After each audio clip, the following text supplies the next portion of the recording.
Hello everyone, welcome to the channel informatics law. आज का हमारा टॉपिक है वाइकेरियस लाइबिलिटी, जो हम लोग लॉ ऑफ टॉर्ट्स में स्टडी करते हैं। इससे पहले की प्रीवियस लेक्चर्स में मैंने आपको बताया था कि एब्सोल्यूट लाइबिलिटी और स्ट्रिक्ट लाइबिलिटी क्या होता है। उसी सेगमेंट में मैं आपको वाइकेरियस लाइबिलिटी पढ़ा रही हूँ। ये तीन जो लाइबिलिटीज़ है ये हम पढ़ते हैं जहाँ पे हमारी डायरेक्टली गलती नहीं होती है, किसी और के गलती की वजह से हमें लायबल होना पड़ता है ऐसे सिचुएशन में। क्योंकि नॉर्मली हमें जनरली क्या पता है कि अगर हमारी तरफ से कोई भी ऐसे क्रूकेड एक्ट या ओमिशन हो जाता है जिसकी वजह से किसी थर्ड पर्सन को इंजूरिया होता है, that is legal right violation होता है एंड डैमेज हो जाता है, इसके वजह से क्या है कि हमें कंपेंसेट करना पड़ता है। We have to take the liability for our own action. But कई बार क्या होता है, हमारे खुद के एक्शन की वजह से नहीं, लेकिन किसी और के एक्शन की वजह से हमें लायबिलिटी लेनी होती है। उसी तरह से हमने इसी के एग्जांपल में हमने स्ट्रिक्ट लायबिलिटी पढ़ा था, एब्सोल्यूट लायबिलिटी पढ़ा था, एंड इसी सेगमेंट में the last topic is vicarious liability. So vicarious liability का क्या मतलब है? इंडियन लॉ के अकॉर्डिंग वाइकेरियस लायबिलिटी में क्या होता है, ऐसे सिचुएशन के बारे में बात किया जाता है जहाँ पे कुछ रिलेशंस के बारे में हम बात करते हैं, एम्प्लॉयर एम्प्लॉय रिलेशन या प्रिंसिपल एजेंट रिलेशन। एक्चुअली वाइकर का क्या मतलब है? वाइकेरियस लायबिलिटी आया है वाइकर वर्ड से। वाइकर का मतलब है नौकर, चाकर, या आप बोल सकते हो सर्वेंट। जब कोई पर्सन किसी और के लिए काम करता है, देखो यहाँ पे डिफाइन किया हुआ है, the term tort refers to any civil wrong that causes. यहाँ पे टॉर्ट, लॉ ऑफ टॉर्ट्स में वाइकेरियस लायबिलिटी में क्या डिफाइन किया हुआ है? Any civil wrong that causes harm और injury to another person. And the term vicarious liability क्या रेफर करता है? refers to the legal responsibility that an employer has for the action of his or her employees. Actually vicarious liability का जो theory है ये based है इस theory पे कि अगर हम कोई भी अपना काम किसी और से करवा रहे हैं तो ये माना जाता है, लॉ ये मानते हैं कि वो काम हमने खुद किया है। अगर हम अपना कोई काम अपने एजेंट से करवाते हैं या अपने सर्वेंट से या अपने एम्प्लॉई से करवाते हैं तो दैट मीन्स कि वो काम हमने खुद किया है। उसकी वजह से अगर कोई किसी भी तरीके का कोई भी लायबिलिटी आती है तो वो लायबिलिटी हमें खुद लेना पड़ेगा। फॉर एग्जाम्पल देखो यहाँ पे बताएं, if an employee of a company causes injury to someone while performing his or her duties, the company may be held liable for the employee's actions. एक कंपनी जब उसके कंपनी लॉ में जब आप पढ़ाऊँगी आपको तब मैं बताऊँगी। आपको वैसे भी पता होना चाहिए कि कंपनी जो है ये एक लीगल एंटिटी है, तो कंपनी के अगेंस्ट में आप केस फाइल कर सकते हो, ठीक है। Company can be sued and can also sue. Company खुद अपने नाम से दूसरों के अगेंस्ट में केस फाइल कर सकता है और कोई भी कंपनी के अगेंस्ट में भी केस फाइल कर सकता है, यानी कि कंपनी खुद लायबिलिटी ले सकती है। तो कोई भी एम्प्लॉई अगर किसी कंपनी के लिए काम कर रहा है और उसी ड्यूटी के दौरान, उसके ड्यूटी परफॉर्म करने के दौरान अगर किसी भी तरह के कोई टॉर्ट उससे हो जाता है तो कंपनी को लायबल होना पड़ेगा उसके एम्प्लॉई के एक्शन के वजह से। Even if the company did not directly cause the harm, company खुद से तो नहीं कर रही है बट स्टिल उसके एम्प्लॉयज़ के एक्शन की वजह से कंपनी को लायबिलिटी लेनी पड़ेगी। The reason for this is that employee was acting within the scope of his or her employment and the company has a legal relationship with him. तो scope of employment is very necessary यहाँ पे prove करना कि scope of employment के under ही employee ने कोई tort commit कर दिया, तभी एम्प्लॉयर को लायबल होना पड़ेगा। यहाँ पे कुछ रिलेशंस के बारे में बात की है, जैसे मैंने इनिशियली आपको बताया ही कि कुछ रिलेशन यहाँ पे चेक किया जाता है वाइकेरियस लायबिलिटी इम्पोज करने से पहले। क्या क्या रिलेशनशिप? जैसे employer employee relationship, master servant relationship, principal agent relationship, partnership relationship या पेरेंट चाइल्ड रिलेशनशिप में भी वाइकेरियस लायबिलिटी एप्लीकेबल हो जाता है। और भी है, कंपनी एंड डायरेक्टर रिलेशनशिप भी है, वो भी आप ऐड कर सकते हो।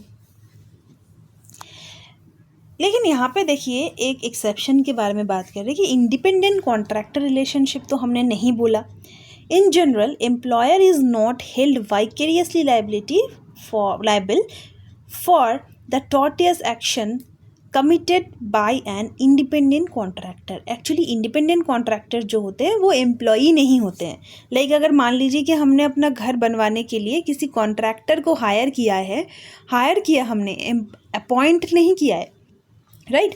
जब हम कॉन्ट्रैक्टर्स की बात करते हैं तो हम कॉन्ट्रैक्टर हायर करते हैं, कॉन्ट्रैक्टर का अपना एम्प्लॉयज़ लेबर्स वगैरह होते हैं, वो उनसे काम करवाते हैं, राइट। तो जब चीज़ें अपॉइंटमेंट की नहीं है, एम्प्लॉयमेंट की नहीं होती हैं, तो हम लोग एम्प्लॉई नहीं कह सकते हैं। तो independent contractors are not employee, ये आप एकदम याद रखना। इसी वजह से हमने स्ट्रिक्ट लायबिलिटी के केस में देखा था कि रायलैंड वर्सेस फ्लेचर के केस में हमने क्या देखा था कि मिल वालों ने इंडिपेंडेंट कॉन्ट्रैक्टर से रिजॉल्वर बनवाया था, तो वहाँ पे वाइकेरियस लायबिलिटी इसी वजह से नहीं आई थी।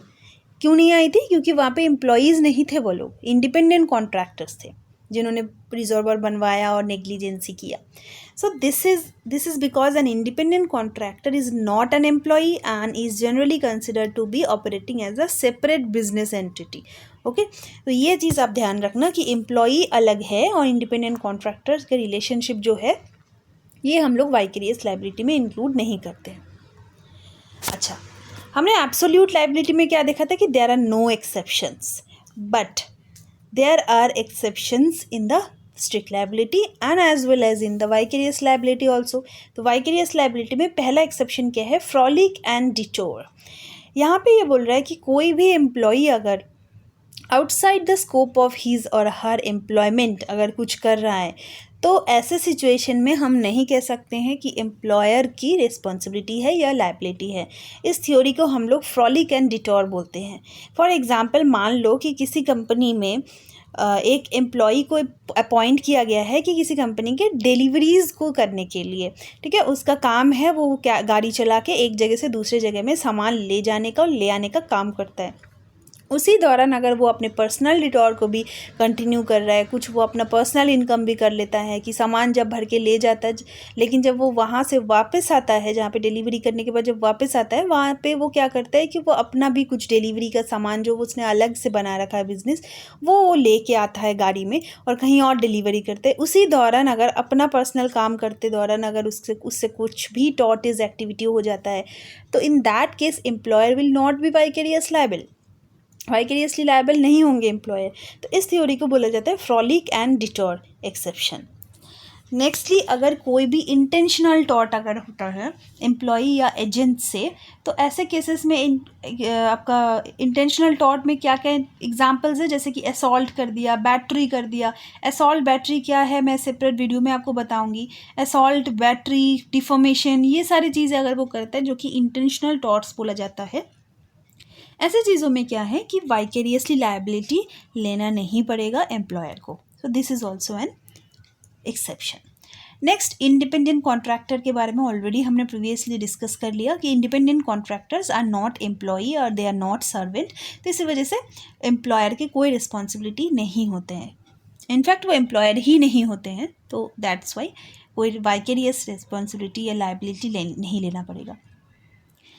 फिर से आया है कि acts outside the course of employment और एजेंसी। जैसे हमने आपका फ्रॉलिक एंड डिटोर में देखा था कि अगर कोई एम्प्लॉई या एजेंट कोई भी टॉर्टस एक्ट कमिट कर देता है आउटसाइड हीज और हर कोर्स ऑफ एम्प्लॉयमेंट के, कोर्स ऑफ एम्प्लॉयमेंट में टाइम बाद आता है।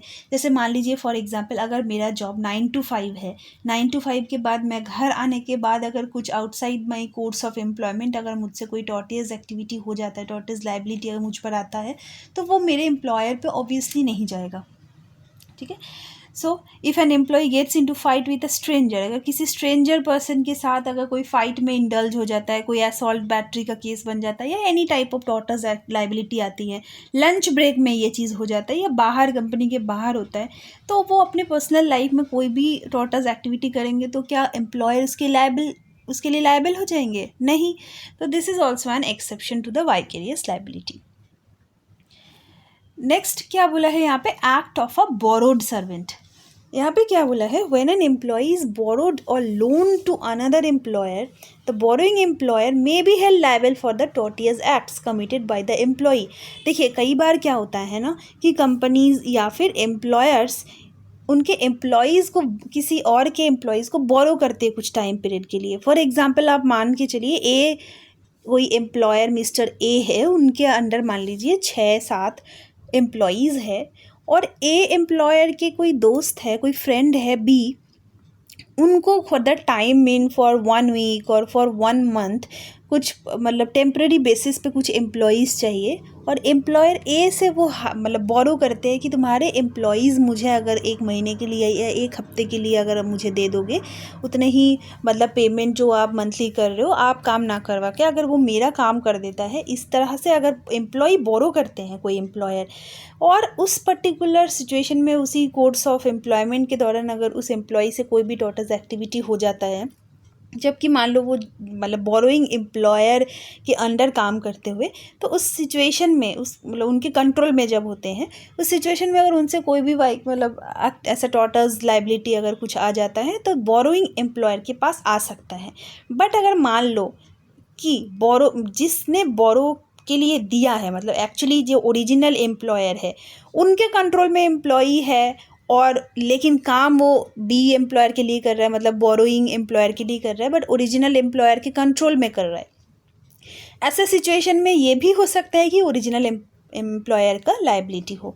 वो डिपेंड करेगा सिचुएशन पे कि किसके कंट्रोल में या किसके इशारे पे वो काम कर रहा है। ठीक है, आई होप आपको समझ में आ रहा है मैं क्या कहना चाह रही हूँ, कि जिसके इशारे पे या जिसके कंट्रोल में, बोरोइंग एम्प्लॉयर के कंट्रोल में अगर वो काम कर रहा है, उसके दौरान या उसके कोर्स ऑफ एम्प्लॉयमेंट में अगर हो गई है कोई गलती, तो लायबिलिटी बोरोइंग एम्प्लॉयर की होगी। लेकिन अगर ओरिजिनल एम्प्लॉयर के कंट्रोल में अगर काम कर रहा है, तो ओरिजिनल एम्प्लॉयर की लायबिलिटी होगी। एक मैगज़ीम, हम लोग वाइकेरियस लायबिलिटी के जो केसेस होते हैं, हम लोग एक मैगज़ीम बहुत स्टडी करते हैं। मैगज़ीम का नाम है रेस्पोंडिएट सुपीरियर, जिसका मतलब है लेट द मास्टर लायबल और लेट द मास्टर आंसर। कोई भी सर्वेंट, एम्प्लॉई, एजेंट या डायरेक्टर की गलती हो, तो उसके जो मास्टर है या प्रिंसिपल है या कंपनी है, जो भी रिलेशन है, एम्प्लॉई है तो एम्प्लॉयर, उनको आंसरेबल होना पड़ता है। So let the master answer और लेट द मास्टर लायबल, इस मैगज़ीम का मतलब है। इस डॉक्ट्राइन के अकॉर्डिंग मास्टर को लायबल माना जाता है टॉर्ट के केसेस के लिए, अगर सर्वेंट से कोई भी टॉर्ट कमिट हो जाता है तो। लेकिन एक चीज़ प्रूव करना ज़रूरी है यहाँ पे, that is the course of employment test, जो हमने पहले भी प्रीवियसली डिस्कस किया कि कोर्स ऑफ एम्प्लॉयमेंट के दौरान होना चाहिए, तभी मास्टर लायबल होंगे, अदरवाइज नहीं।